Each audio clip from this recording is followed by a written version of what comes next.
अचानक प्रोफेसर से लिपट सी गई। बिना किसी शर्म के मैंने अपने हाथ प्रोफेसर की गर्दन में डाल दिए। बस प्रोफेसर साहब ने भी अपने दोनों हाथ मेरी कमर पे रख दिए और उन हाथों की पकड़ मजबूत होती चली गई और उन्होंने मुझे बिस्तर पे लिटा दिया। सीमा, तुम बहुत खूबसूरत हो। मैं तुमसे बहुत प्यार करता हूँ। मेरे 40 साल के जवान पति के मजबूत हाथों की पकड़ से मेरी तो सांसें ही रुक गई थी। मेरी सांसें तेज हो रही थी, धड़कनें तेज हो रही थी। मैंने हिम्मत करके ऊपर देखा तो मुझे पता चला कि मेरे पतिदेव अपनी 20 साल की नाजुक कोमल पत्नी को निहार रहे थे। मेरी नज़र उनसे मिलते ही अपने मर्दाना होठ उन्होंने मेरे कोमल होठों पे लगा दिया।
मेरा नाम सीमा है। मैं एक शर्मीली लड़की हूँ। मुझे मेरी माँ हमेशा कहती थी, थोड़ा लोगों से मिला जुला कर, नहीं तो जान पहचान कैसे बनेगी, तेरा ये शर्मीलापन कब जाएगा। आज पहली बार मैं मेरी प्रेम कहानी लिखने जा रही हूँ। ये कहानी किसी फिल्म की कहानी नहीं है, ये मेरी खुद की कहानी है। इस कहानी को किसी नाटक की तरह मत समझिएगा। ये मेरी जिंदगी की एक दर्द भरी हकीकत है जिसे मैं कभी भूल नहीं सकती, और भूलूं भी तो कैसे। हर पल मुझे वो रात याद आती है, कभी न भूलने वाली वो रात, जिस रात मैं दुल्हन बनी थी, वो भी एक रात की।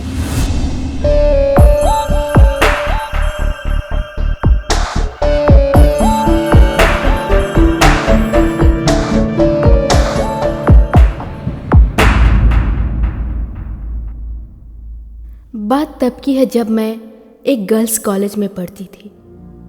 बचपन से ही गर्ल्स स्कूल और गर्ल्स कॉलेज में पढ़ने की वजह से लड़कों की तरफ का आकर्षण थोड़ा ज़्यादा ही था, पर मैंने कभी किसी लड़के को खुद से अप्रोच नहीं किया।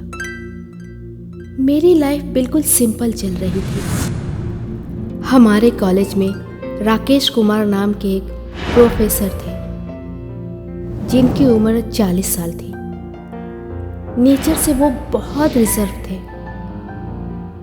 ज्यादा वो किसी से बात नहीं करते। हम सब लड़कियां उन्हें आर के कह के बुलाती थी। Good morning sir. Good morning, good morning. How are you? Fine sir.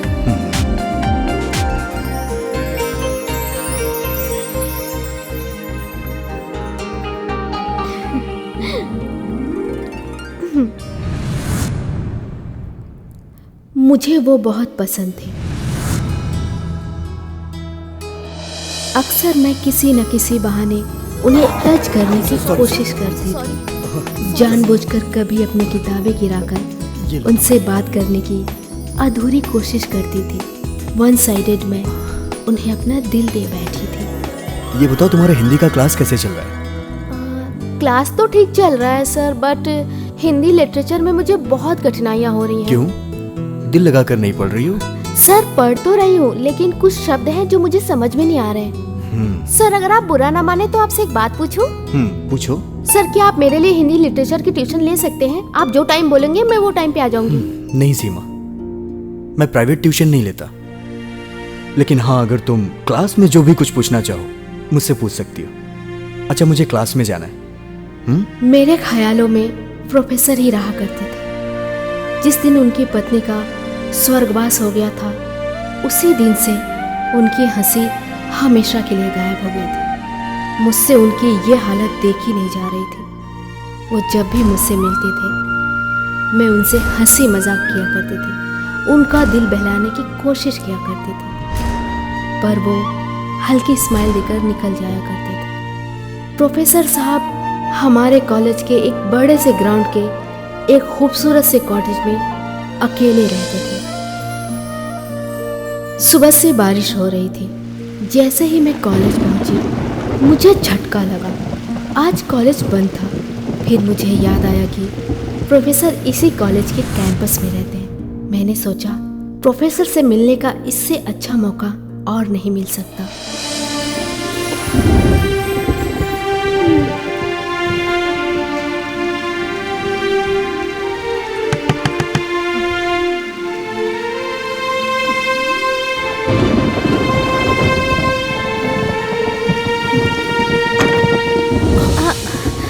सीमा तुम यहाँ?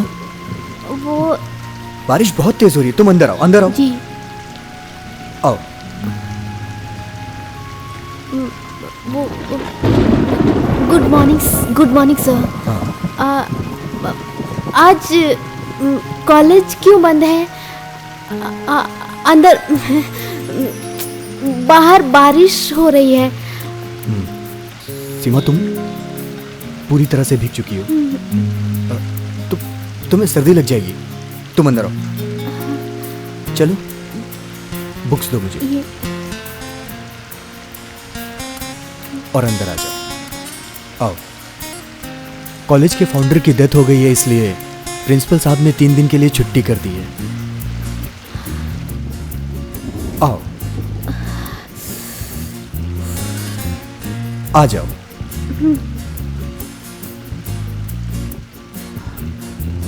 रुको मैं तुम्हारे लिए टॉवेल लेके आता हूँ।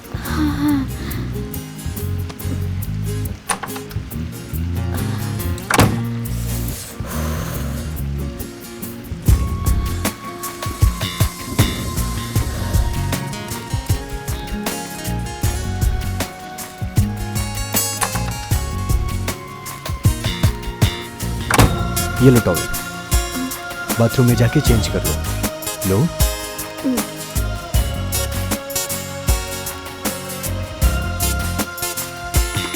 जाओ जाओ जाओ ना। Sir thank you.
टॉवल लपेट के मैं बाथरूम से आ ही रही थी, तभी मुझे एहसास हुआ कि मैं इस हाल में प्रोफेसर के सामने कैसे जाऊंगी।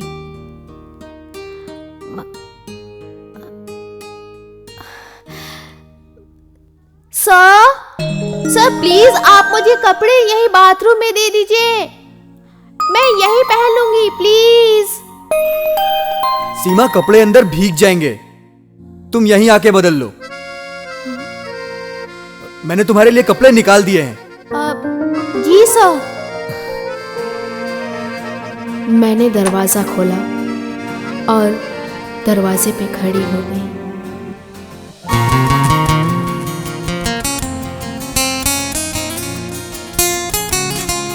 पानी की बूंदें धीरे से मेरे कंधों से होती हुई मेरे सीने में समाने लगी। आर के मुझे टॉवल में देख के जैसे ठगे से रह गए। मैं भी आर के को देखती रह गई। निर्मला की साड़ी अंदर रखी हुई है, तुम जाके चेंज कर लो। Thank you sir. सर अटक गया। ठीक है। देखूं तुम्हें तो खो जाती, देखूं तुम्हें तो खो thank you sir. Deewani thank you again sir. हो जाती। मैं तुरंत अंदर की तरफ गई और दरवाजा लगा दिया। मेरी सांसें बहुत तेज चल रही थी। मेरे दिल की धड़कन तेज रफ्तार से धड़क रही थी।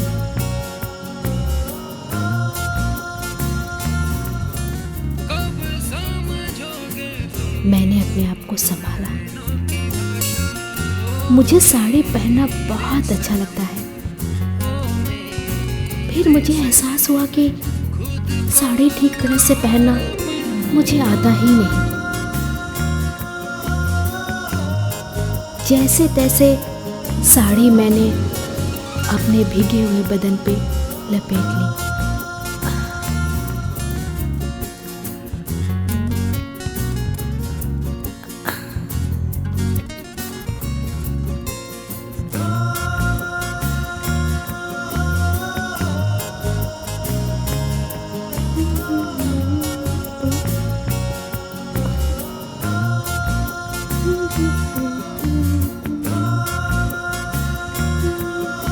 साड़ी पहनते हुए मुझे महसूस हुआ कि उस वक्त मुझे कैसा लगेगा जब मैं साड़ी में लिपटी हुई किसी मर्द के सामने खड़ी होंगी। मुझको भी तू रख ले, लगने लगा है अच्छा तुमसे मिलकर, रहने लगी हूँ जब से मैं संभल कर, तुझ पे वारूं अपना ये जीवन, ओ मेरे सजन, तुझ पे अर्पण, खुद को अर्पण।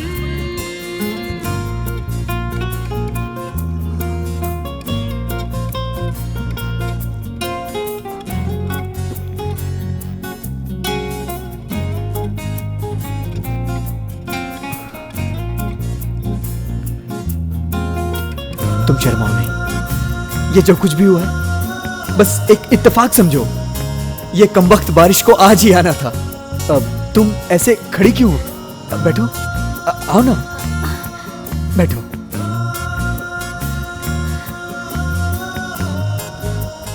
सीमा, तुम बहुत खूबसूरत लग रही हो, बहुत प्यारी लग रही हो, बिल्कुल निर्मला की तरह। निर्मला आपकी पत्नी?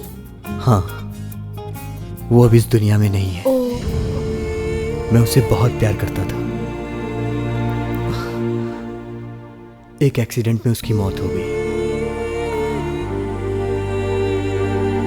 तुम्हें इस साड़ी में देखा तो मुझे निर्मला की याद आ गई। पता है, तुम्हारी शक्ल सूरत बिल्कुल मेरी पत्नी निर्मला जैसी है। तुम्हारी आवाज, तुम्हारा चलना, तुम्हारा उठना बैठना बिल्कुल निर्मला की तरह है। और हाँ, निर्मला को ये पिंक साड़ी बहुत पसंद थी। वो कैसी दिखती थी? क्या मैं उन्हीं की तरह सुंदर हूँ?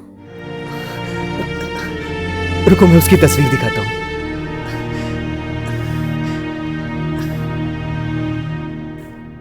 ये देखो। ओह गॉड, हमारी शक्ल सच में बहुत मिलती जुलती है। पर निर्मला दीदी मुझसे ज्यादा सुंदर हैं। सीमा, तुम निर्मला की तरह सुंदर हो। जब तुम सिंदूर लगाओगी, माथे पे बिंदिया और गले में मंगलसूत्र पहनोगी, तब बिल्कुल मेरी पत्नी निर्मला की तरह दिखोगी। नहीं नहीं, आप तो मेरी कुछ ज्यादा ही तारीफ कर रहे हैं। निर्मला दीदी तो मुझसे ज्यादा ही सुंदर है। सीमा, तुम भी बहुत सुंदर हो, सच्ची। सीमा, जब तुम सिंदूर लगाओगी और मंगलसूत्र पहनोगी तो मुझे बहुत अच्छा लगेगा। बस चलो मेरे साथ, आओ। अरे बैठो, मैं तुम्हारे लिए मंगलसूत्र और सिंदूर लेकर आता हूं। सीमा, ये लो, ये मंगलसूत्र और ये सिंदूर।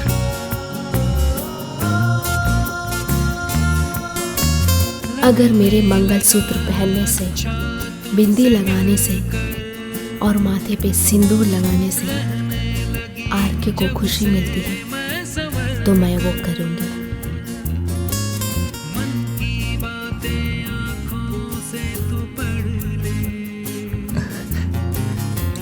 लगाओ सिंदूर।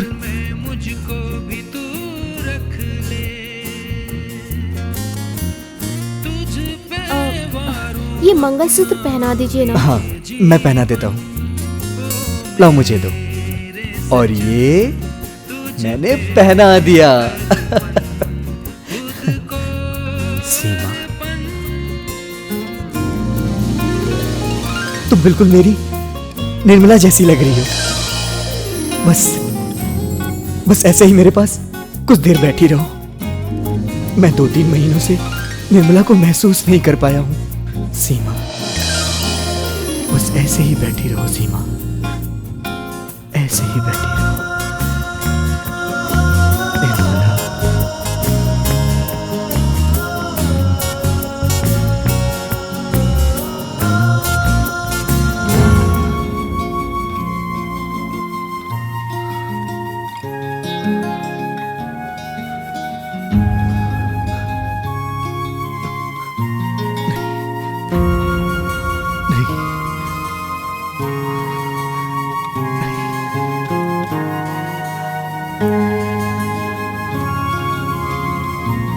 तुम मेरी निर्मला नहीं हो सकती। उसकी तरह तुम एक आदर्श पत्नी कभी नहीं बन सकती हो। निर्मला जैसा इस दुनिया में कोई भी नहीं है निर्मला जैसा।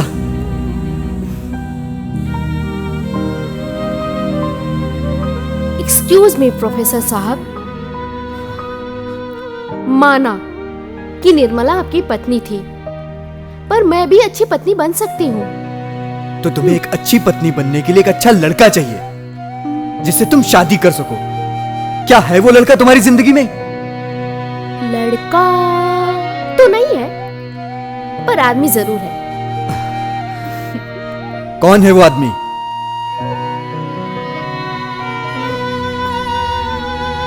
वो आदमी इस वक्त मेरे सामने खड़ा है,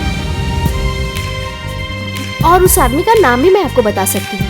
उस आदमी का नाम है प्रोफेसर राकेश कुमार। सीमा, ये नहीं हो सकता। ये बिल्कुल नहीं हो सकता।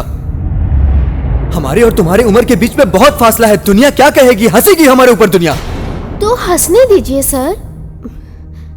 मैंने हमेशा सिर्फ आपको ही चाहा है। सिर्फ आपसे ही प्यार किया है, मगर कभी कह नहीं सकी। सर, मैंने दुनिया की कभी परवाह नहीं की। आज मौका मिला है आपसे कहने का कि मैं आपसे कितना प्यार करती हूँ। और देखिएगा, मैं दिखा दूंगी आपको कि मैं आपकी अच्छी पत्नी बन सकती हूँ। अब प्लीज आप ना मत कहिएगा। सीमा, मैं भी तुमसे बहुत प्यार करता हूँ। कब बनोगी मेरी पत्नी? कब करोगी शादी मुझसे? आज और अभी, जीवन भर के लिए।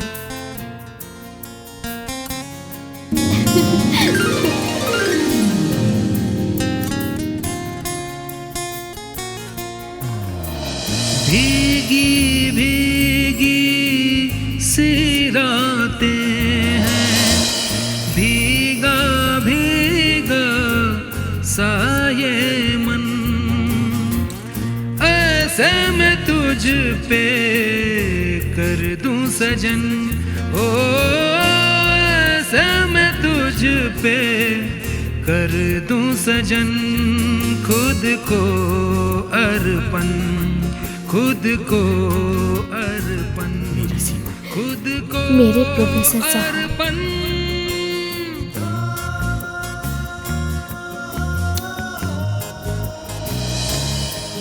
लीजिए प्रोफेसर साहब, भगवान को साक्षी मानकर मुझे अपने हाथों से मंगलसूत्र पहनाइए।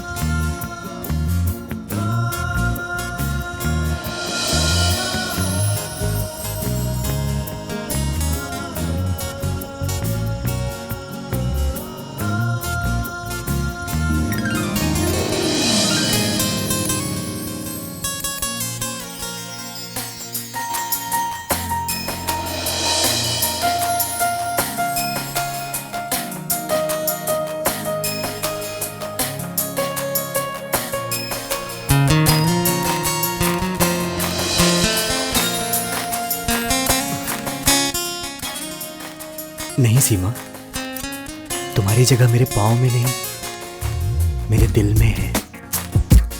खुद को अर्पण, खुद को अर्पण, खुद को अर्पण।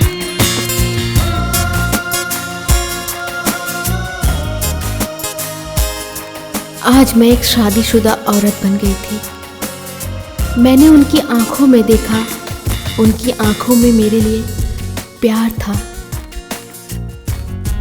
मुझे लगा कि वो मुझे किस करेंगे, पर उन्होंने मुझे अलग करते हुए कहा, सीमा, तुम्हें घर जाना चाहिए। तुम मेरी पत्नी हो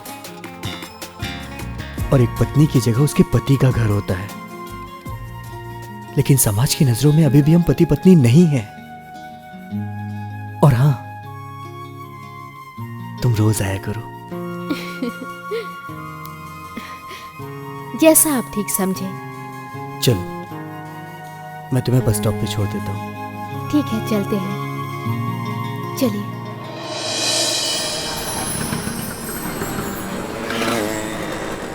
मेरे पति ने मुझे बस स्टॉप तक छोड़ा। रास्ते भर हम दोनों ने कुछ बात नहीं की।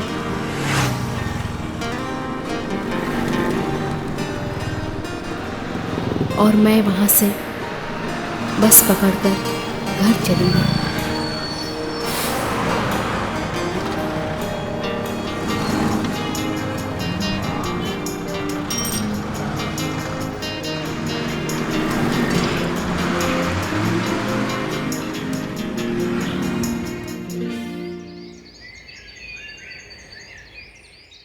रात में जब मैं अपने बिस्तर पे बैठी थी, तब मैं आज दिन में घटे सारे इवेंट को याद कर रही थी।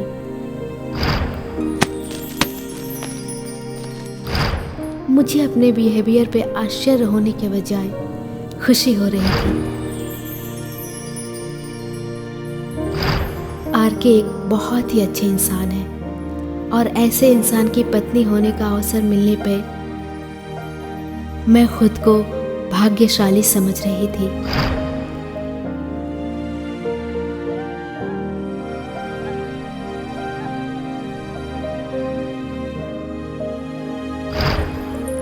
मैं बार बार अपने मंगलसूत्र को हाथ में लेके देख रही थी।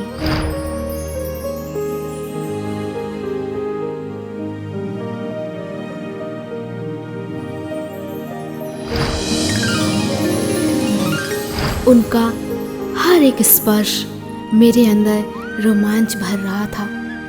मैं वापस बिस्तर पे लेट गई और अपने पति की याद में खो गई। मैं अगले दिन का इंतज़ार करने लगी और मुझे पता ही नहीं चला कि मेरी आंखें कब लग गई।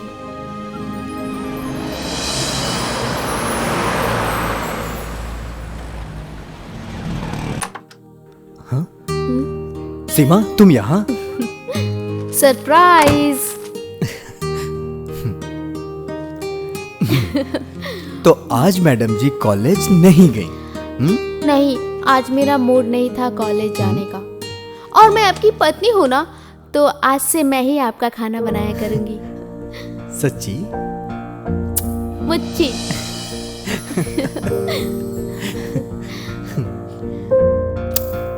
अच्छा प्रोफेसर साहब, जी बोलिए। एक बात बताइए,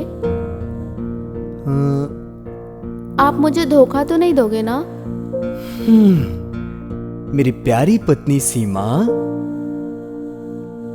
ऐसा कैसे हो सकता है कि मैं तुम्हें धोखा दूं? और तुम्हारे बिना मेरे जीने का कोई सवाल ही नहीं उठता है। सच बोल रहे हैं या डायलॉग मार रहे हैं? बोलिए। तुम्हारी कसम। मेरी कसम? I love you। दाढ़ी चुभ रही है आपकी। अच्छा बाबा, ठीक है, बना लूंगा दाढ़ी। ओके। हाँ, बाल भी कटाना। बाल तो मेरे छोटे हैं, बाल क्यों कटाऊं? अच्छा सुनो। वो सब छोड़िए, मुझे बहुत जोरों की भूख लगी, मैं खाना लाऊं?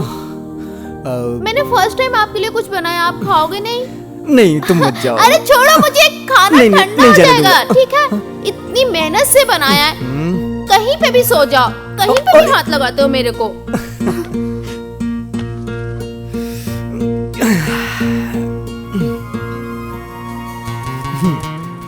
तो आज हमारी मैडम ने हमारे लिए पहली बार खाना बनाया है। I like it. वेलकम। आइए आइए आइए, भूख लगी है मुझे भी। आइए आइए। खाना तो देखने में ही बहुत अच्छा लग रहा है, भूख और बढ़ गई। देखिए, बहुत टेस्टी है।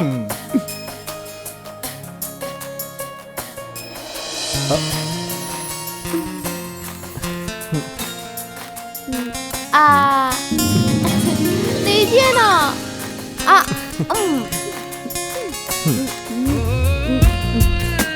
बहुत ही अच्छा है।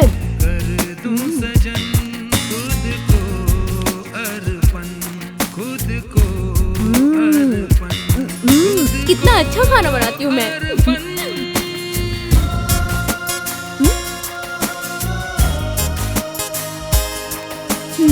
वो बोलो।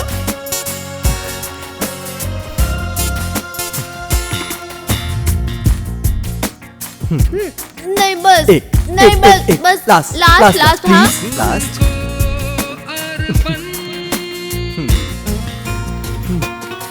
बहुत तेज भूख लगी थी ना? कब से? तो लो फिर एक निवाला और खाओ। नहीं, बस नहीं, बिल्कुल नहीं, बिल्कुल नहीं, आप खाइए।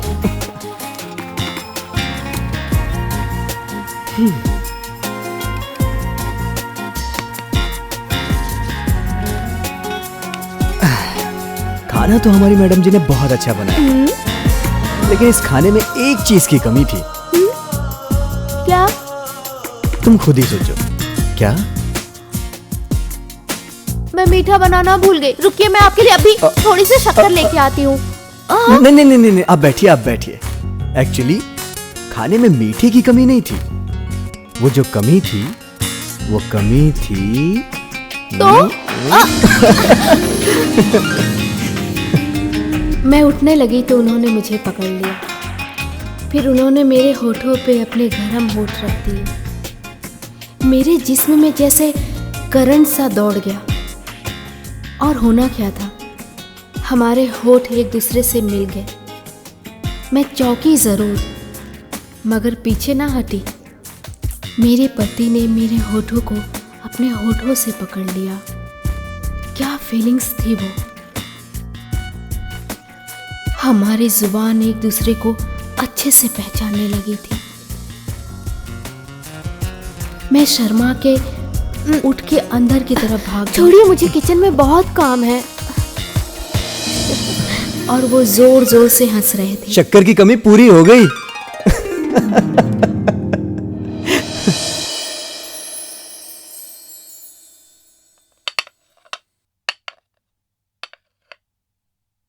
सीमा, तुम जो कर रही हो ना वो ठीक नहीं है। आजकल तेरे रंग ढंग कुछ ठीक नजर नहीं आ रहे मुझे। क्या कर रही हो सीमा? कुछ सुन रही हो मैं क्या बोल रही हूँ तुम्हें? सुन रही हूँ माँ। चुप बैठ। तू आजकल घर में भी बहुत कम रहती है और कॉलेज भी नहीं जाती। जब देखो तब उस प्रोफेसर के साथ फोन पे लगी रहती हो। कहीं तुम्हारा प्यार व्यार का चक्कर तो नहीं है ना? देखो सीमा, मुझे ये जरा भी पसंद नहीं है। तुम क्यों नहीं समझ रही मेरी बात? शांति माँ, शांति। मुझे जाना है, कॉलेज के लिए लेट हो रही हूँ। अरे कौन सा कॉलेज? माँ, अरे प्यार करने से पहले उसकी उम्र तो देख ली होती। सीमा, मैं बहुत खुश नसीब हूँ जो तुम मेरी जिंदगी में आई। Thank you. सीमा, हम लोग है ना एक हफ्ते के लिए कहीं बाहर चलते हैं। अब मेरा मतलब है कि लाइक हस्बैंड वाइफ, जिससे हम अपनी शादीशुदा जिंदगी को अच्छी तरह से जी सके। हेलो, एक मिनट। मेरी मम्मी मुझे कहीं बाहर जाने नहीं देगी। वो मेरे पास एक आइडिया है सीमा। वो पता है क्या है कि अगले हफ्ते कॉलेज का कैंप बाहर जा रहा है। मेरा मतलब है महाबलेश्वर जा रहा है और तुम महाबलेश्वर के लिए निकलना। और हम लोग एक काम करेंगे कि महाबलेश्वर की बजाय सीधे लोनावाला चले जाएंगे और उसके बाद सीमा हम अपनी जिंदगी जी लेंगे। सीरियसली? हाँ। Love you. Love you too.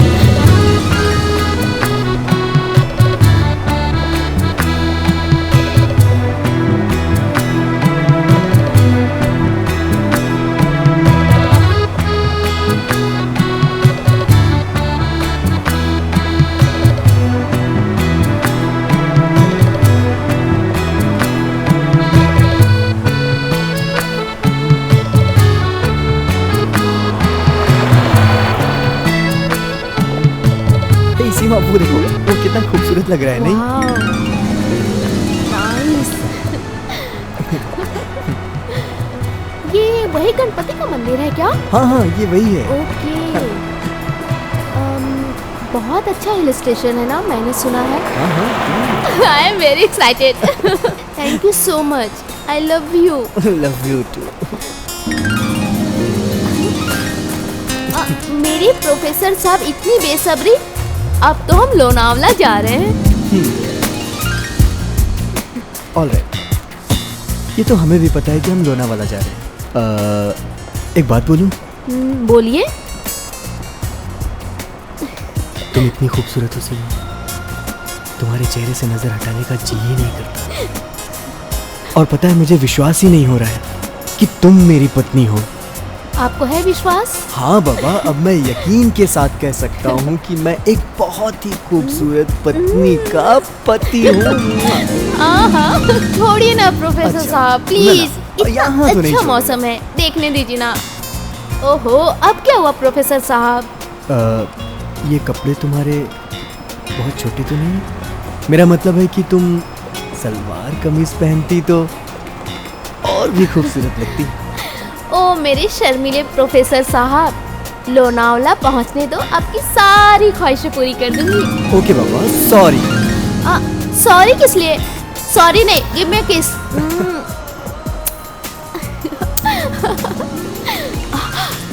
Driver देख रहा है आईने से। हाँ, बड़ा चालाक है। सॉरी। मुझे प्यास लगी है। हाँ है ना, पानी है ना, लो। मैं पिलाऊंगा पानी।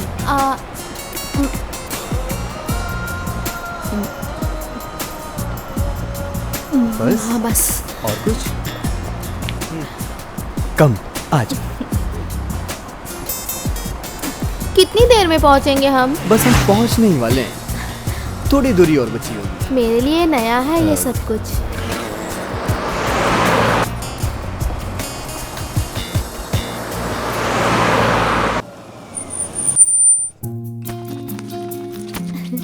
Welcome sir. Hello. How's your travel? Good. This is your room key. Thank you. Please come. आओ. This way.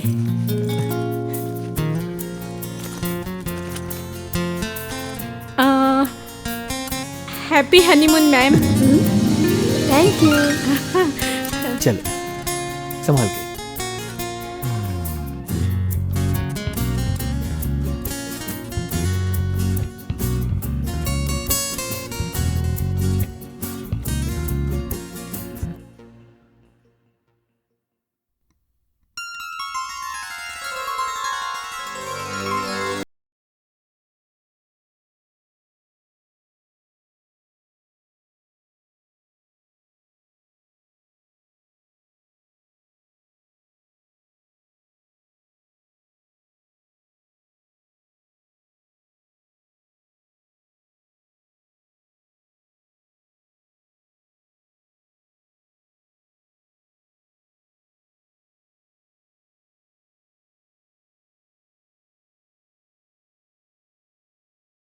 मैं अचानक प्रोफेसर से लिपट सी गई. बिना किसी शर्म के मैंने अपने हाथ प्रोफेसर की गर्दन में डाल दिए. बस प्रोफेसर साहब ने भी अपने दोनों हाथ मेरी कमर पे रख दिए और उन हाथों की पकड़ मजबूत होती चली गई और उन्होंने मुझे बिस्तर पे लिटा दिया. सीमा तुम बहुत खूबसूरत हो. मैं तुमसे बहुत प्यार करता हूँ. मेरे 40 साल के जवान पति के मजबूत हाथों की पकड़ से मेरी तो सांसें ही रुक गई थी. मेरी सांसें तेज हो रही थी, धड़कनें तेज हो रही थी. मैंने हिम्मत करके ऊपर देखा तो मुझे पता चला कि मेरे पतिदेव अपनी 20 साल की नाजुक कोमल पत्नी को निहार रहे थे. मेरी नज़र उनसे मिलते ही अपने मर्दाना होठ उन्होंने मेरे कोमल होठों पे लगा दिया. Excuse me sir. Excuse me sir. जी फरमाइए. ये वो प्रोफेसर राकेश कुमार आजकल कहीं दिखाई नहीं देते.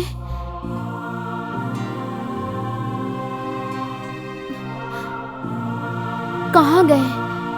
वो इलाहाबाद सेमिनार में गए हुए हैं. क्या काम है? क्या मैं आपकी कुछ मदद कर सकता हूँ? जी उन्हें कुछ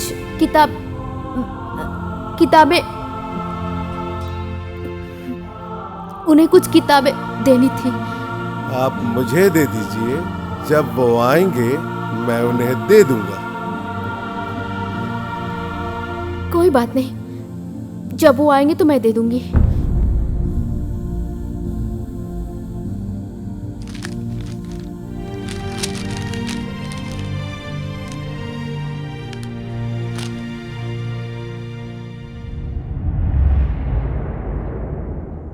उसके बाद प्रोफेसर आर के मुझे कभी नहीं मिले. सुनने में आया कि कॉलेज के किसी ज़रूरी सेमिनार को अटेंड करने वो इलाहाबाद गए थे और वहाँ एक कार एक्सीडेंट में उनकी मौत हो गई. मेरे तो जैसे पांव तले ज़मीन ही निकल गई. मैं अपना दर्द किसी को बता भी नहीं सकती थी और ये किसी से कह भी नहीं सकती थी कि जिस इंसान की मौत हुई है वो मेरा पति था. पर मन ही मन ये शिकायत जरूर करती थी कि वो मुझे बता के क्यों नहीं गए. उनका मोबाइल भी स्विच्ड ऑफ था. मैं प्रोफेसर की याद को भुला न सकी.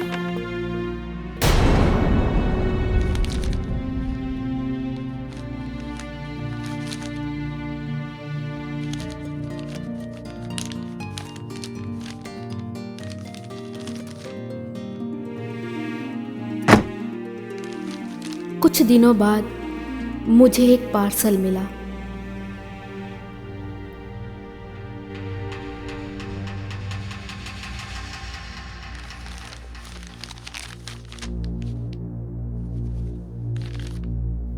भेजने वाले का नाम उस पे नहीं था। मैंने जल्दी जल्दी उस पैकेट को खोला। उसमें वही बुक थी जिसे प्रोफेसर अधूरी छोड़ गए थे, जिसके पहले पन्ने पे लिखा था अर्पण और राइटर का नाम राकेश कुमार लिखा था। मैं कुछ समझ ना सकी। उस किताब में एक चिट्ठी भी थी। मैंने उसे खोला और जल्दी जल्दी पढ़ने लगी। मेरी प्यारी सीमा, ये अर्पण है मेरे जीवन की एक मात स्त्री सीमा को, जिसने मुझे दिल से प्यार किया। ये अर्पण है मेरी उस प्यारी पत्नी को, जिसने मेरी उम्र की परवाह किए बिना उसने मेरे प्यार को चुना। दुनिया की परवाह किए बिना मैंने अपनी सीमा से प्यार किया, बहुत बहुत प्यार किया। सीमा, मैं तुम्हें सरप्राइज देना चाहता था, इसलिए तुम्हें बिना बताए मैं इलाहाबाद इस पुस्तक के प्रकाशन के लिए चला गया, ताकि मेरे आने से पहले ये पुस्तक तुम्हारे हाथों में हो। प्लीज तुम गुस्सा मत करना और इस पुस्तक को स्वीकार करना। और हाँ, मैं 1-2 दिन में वापस आ जाऊंगा। तुम्हारा राकेश कुमार।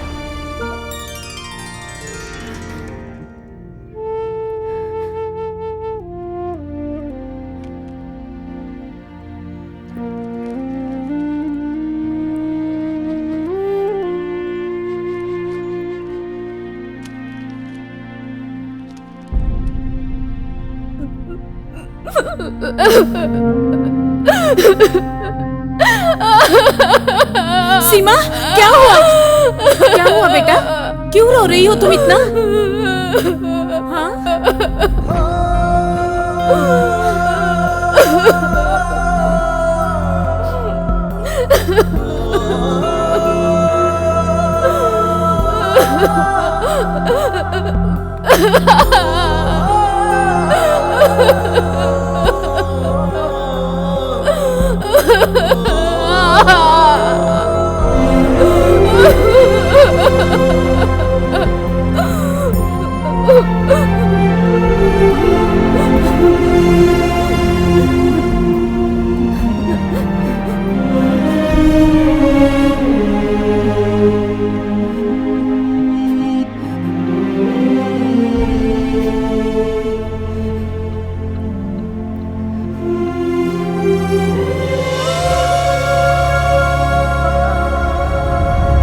मैंने सारी उम्र फिर शादी नहीं की, क्योंकि मेरी कोख में प्रोफेसर का अंश था, जो प्रोफेसर ने मुझे उस रात दिया था।